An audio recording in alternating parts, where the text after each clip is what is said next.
Kevin, congratulations on the win. This is your fifth win of 2018. It also is the fifth win in 12 races, which is a NASCAR record, so congrats on that. Awesome. Talk a little bit about your race. Yeah, I think for us it was a battle all weekend. We just I think for me the coolest thing that came out of the weekend is just the grit of the race team. When you look at everything that we battled through in practice and not really getting all the laps that we would like to in practice and struggling to get the car where we wanted it to be in the race. But we just kept grinding on it, and nobody complained, or I complain. I complain all the time, though. That's kind of my job, is to complain sometimes. But it's everybody just kept working on the car and really trying to make it better. And then it came down to a couple restarts, and we were able to get in front of the 42 there. I felt like that was a key moment in the race to get him back behind a couple cars, and felt like he had the fastest car tonight, and we were able to put him back in the pack a little bit, and then it came down to a decision, and it's like I told him, I'd always rather be going forward and trying to win than going backwards and lose. So that was a lot of fun, and we were able to miss the wreck, and that's when everything just kind of went our way in that situation, and then we were able to find somewhere on the racetrack that worked and run Martin down and win the race. So I haven't been that excited to win a race all year, but when you win them like that, those are the moments that you drive the car and watch the car and work on the teams. Those are the moments that you live for right there. Those late lap winning passes and coming from behind and winning on a day when you don't feel like you had the fastest car, and that makes it a lot of fun. Rodney, I wanted to ask you about that last restart. Starting sixth and on the outside, what was being said on the radio, and what was Kevin saying to you and you saying to him? We kept talking about, we felt like we were in a good position. I have to be honest, I was so mad I couldn't see straight. I don't get mad very easy, but about 5 to go, I started throwing my computer in my bag and packing my stuff up, and was so mad I couldn't see straight. And then all of a sudden I looked up again, and I was like, holy cow. It gained like 15 car lengths through that corner. But just everybody, like Kevin said, did a great job all weekend. We didn't feel very comfortable with our car in practice, and honestly didn't feel great about it going into the race. But like he said, everybody kept working hard on it, and he pulled us through there at the end. All right, we'll open it up to questions. Let's start in the back with Nick. Nick Bromberg, Yahoo Sports. I guess I got to ask you, Kevin, were you as mad as Rodney was with 5 laps to go? I was not. He's the opposite.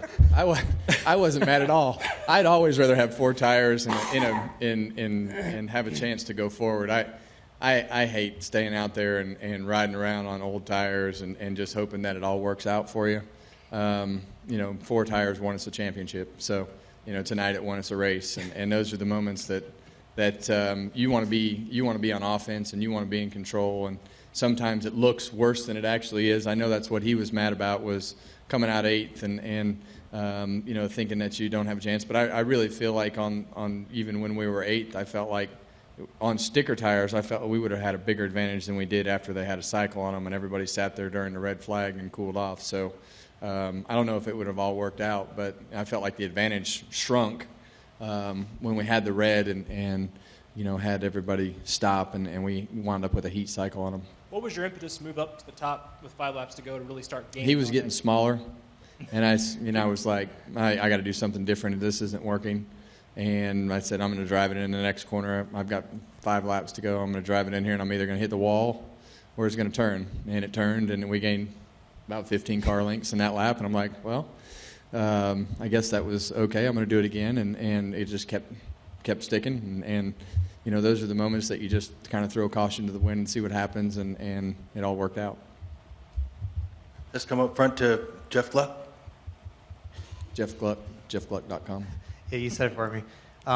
You and Rodney, especially since you guys have gotten together, have had some really dominant stretches at times where it feels like you guys are unbeatable or untouchable. But this seems like a whole extra level on top of that. Does this feel different or even more special than some of those runs that you guys have had where, you've gone to Dover and you had to win and you did it? Is this different than that? Yeah, now it feels like a game. It really does, because of the fact that you want to see how many races you can win. You want to see how many laps you can lead. And we know that we're riding a momentum wave that is hard to come by, and you need to capitalize on it as many times as you can, because it may never come again. I've never had it in my career, and I've been doing this for 18 years. And, these moments are not something that happens very often. And now you need to go, put every detail into a car like you're racing for a championship race in Homestead every week, because it just has that special feel to it. And, it's a good time to be at SHR. They're doing a great job of putting fast race cars on the track. But, I think when you look at a night like tonight, it really shows the experience of the team. Because I feel like this is the kind of cars that we had in 2014, but we had a lot of parts failures. We were all new. We made a lot of mistakes and just didn't really know how to deal with it like we do now.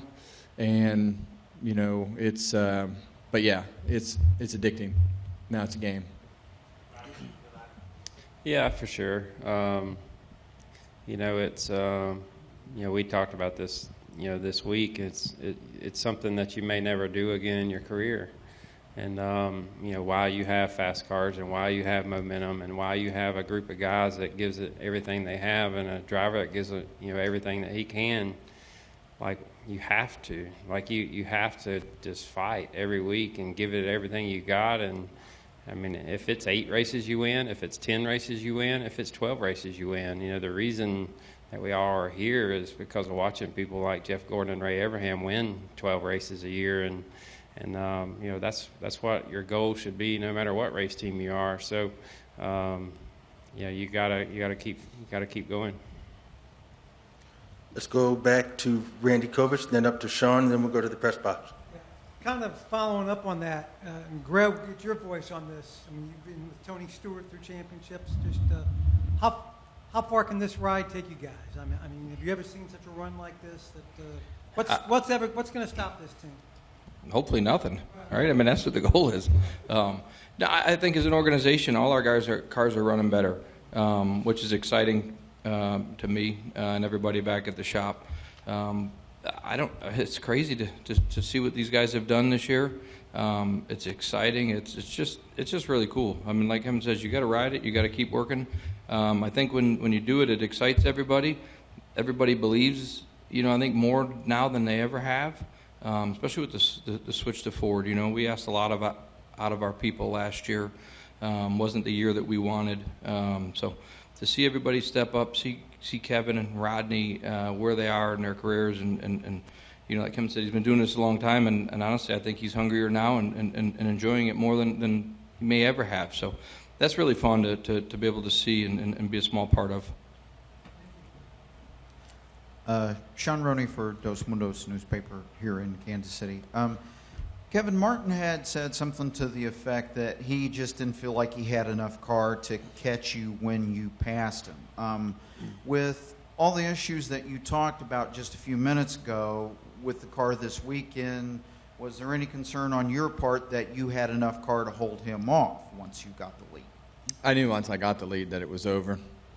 I felt like at that point with clean air and putting him in dirty air and in the groove that I was running, I felt like that was, unless he just ran into me, it was probably game over at that point. But it's not easy to get yourself in that position, and it wasn't working for me on the bottom. And luckily I found a place to run that he didn't want to run or couldn't run, and we were able to capitalize on that.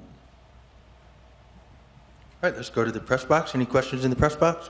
Chris Knight, catchfence.com. Kevin, on that last restart, it looked like you come out of turn 4. Did you graze the wall? I don't think so.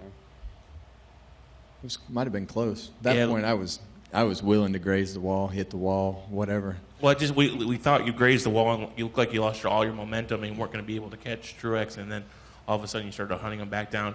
At any point during that last restart, did you think that you couldn't catch him, or did you know that you had enough time? I thought it was over, to tell you the truth, after about 3 or 4 laps. And just, at that point, you just got to try something different. And it was a kind of like I said earlier, you just drive it in the corner and hope that it doesn't just drive into the wall. And it, that top groove had a ton of grip for us. And we were able to rip around the top and make up a bunch of ground. So at that point, you're just in desperation mode to find something that works, and we were able to find something, and it was in a spot where he wasn't. So it's really kind of the old saying, go where they aren't, and riding behind him was definitely not working for us. It was chattering the front tires like crazy, so just had to move around and find something different. Additional questions in the press box? Hello. Lee Spencer Racing Boys. Before Truex left, he made a comment that either Ford or the Ford, it was hard to hear up here, I'm getting mixed reports, but had an unfair advantage. After his dominance last year, can you speak to that? That's funny. Okay. Maybe he forgot about last year.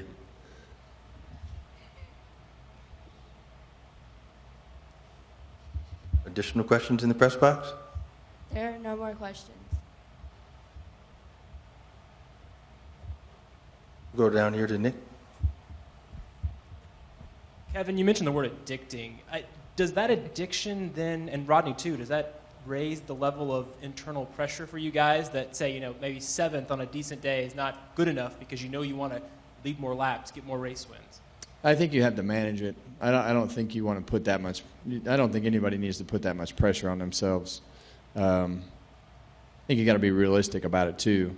There's just going to be days that don't work out, and you may or may not have the fastest car. But I think today I love days like today because the message that it sends is we aren't going to quit, we didn't quit, and we won. So that sends the message. The guys on the team, the guys in the shop. And it sends a message to competitors. So it's it's fun to never be counted out, and that's really what you want. But you still have to be realistic about it, and it's still 1 week at a time. I think we know the potential of the things that we're doing, and the cars that we're putting on the racetrack, and but there's going to be weekends where it just doesn't work out, and I think that's the experience part of the team and the organization that you look at and say, we can handle a 7th. That's okay. Go to Ryan right here. Ryan Black with the Manhattan Mercury. Kevin, I have 2 different questions here. First, this is your 5th win of the season, and that already ties your career high for a single season. I don't know, were you aware of that? Anyone brought that up to you? I'm very aware. Secondly, it seemed there for a long time that maybe the race would end up having the fewest cautions that it ever had. And then this comes on the cusp of last year in this race. They had a record tying for the most.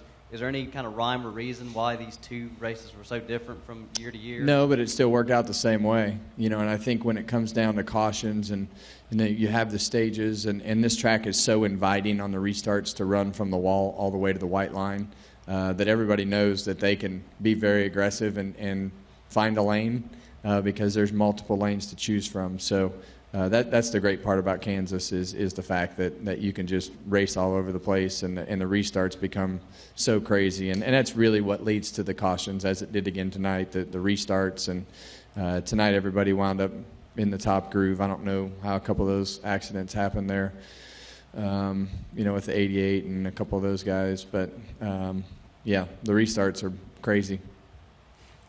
We'll go back on the riser. Drew Snyder, Spectrum Sports. 2 questions. How much did the track change? Was the sunset? And how good are these Roush engines this year?